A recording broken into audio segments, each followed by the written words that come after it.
Pongal celebration 2026 எப்படி போனதுன்னு பார்க்கலாமா? ஈரோடு, கோயம்புத்தூர் இந்த சைட்லாம் வந்துட்டு போகி அன்னைக்கு ஈவினிங் காப்பு கட்டுறது அப்படின்னு சொல்லுவாங்க. இந்த வேப்பந்தலை இந்த பூவெல்லாம் வச்சுட்டு வீட்டில் அங்கங்கே வந்துட்டு காப்பு கட்டி முடித்தாலே 3 நாள் பொங்கல் செலிப்ரேஷன் மோட் தான். ஸோ அன்னைக்கு ஈவினிங் நாங்கள் பாட்டி வீட்டுக்கு போயிட்டோம்.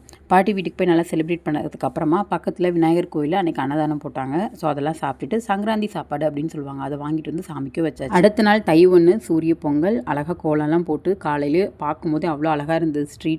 மற்ற எல்லா ஃபங்க்ஷனையும் கம்பேர் பண்ணும்போது பொங்கல் அப்படிங்கிறது இன்னும் நம்ம கூட ரொம்ப கனெக்டான ஒரு ஃபங்க்ஷனாக இருக்கும்.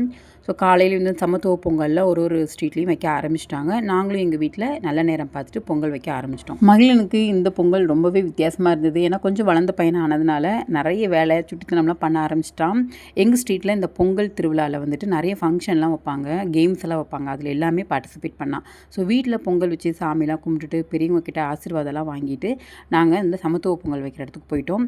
அங்கே கொஞ்சம் நேரம் செலிப்ரேஷன்லாம் பார்த்துட்டு கேம்ஸ் எல்லாம் ஸ்டார்ட். நான் இந்த வருஷம் பொங்கல் அம்மா வீட்டுக்கு போகாததுக்கு இன்னொரு பெரிய ரீசனே இந்த கேம்ஸ் எல்லாம் பார்ட்டிசிபேட் பண்ணணும் அப்படிங்கிறது தான். ரொம்ப பிடிக்கும் இந்த மாதிரி கேம்ஸ் எல்லாம் வச்சாங்கன்னா அதில் போய் பார்ட்டிசிபேட் பண்ணணும் அப்படிங்கிறது. பொங்கல் வச்சோமா, புதுப்படம் பார்த்தோமா, வீட்டுக்குள்ளே படுத்து தூங்கணுமா, இந்த மாதிரி தான் எல்லா பொங்கலுமே எங்கள் வீட்டில் இருக்க எல்லாத்துக்குமே போகும். ஆனால் இந்த வருஷம் எல்லாருமே ஸ்ட்ரீட்டில் இறங்கி கேம்ஸ் விளையாட ஆரம்பிச்சிட்டோம். நான், ஹஸ்பண்ட், தம்பி, மகிழன், எங்கள் வீட்டில் இருக்க எல்லாருமே பார்ட்டிசிபேட் பண்ணோம்.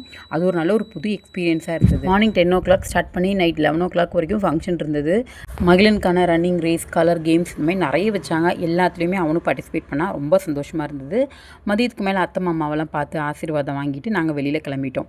வெளியில் போயிட்டு வரும்போது ரொம்ப சூடாக இருக்குன்னு சொல்லிட்டு ஐஸ்கிரீம் வாங்கிட்டு வந்தோம். இந்த ஐஸ்கிரீமில் தான் எனக்கு ஆப்பு இருக்குன்றதே தெரியாமல் வாங்கிட்டு வந்து மகிழன் கொடுத்து வெயில நல்லா ஐஸ்கிரீம் சாப்பிட்டு பனியில் நின்று விளையாண்டதுனால காய்ச்சல் வந்துருச்சு. ஸோ அதனால் அடுத்த நாள் நான் ஊருக்கு போகிற பிளானும் கேன்சல் ஆயிடுச்சு. ஈவினிங் அப்புறம் என்னென்ன கேம் நடந்தது, நாங்கள் எப்படிலாம் என்ஜாய் பண்ணோம் அப்படிங்கிறத நெக்ஸ்ட் நல்ல vlogல பார்க்கலாம். பை.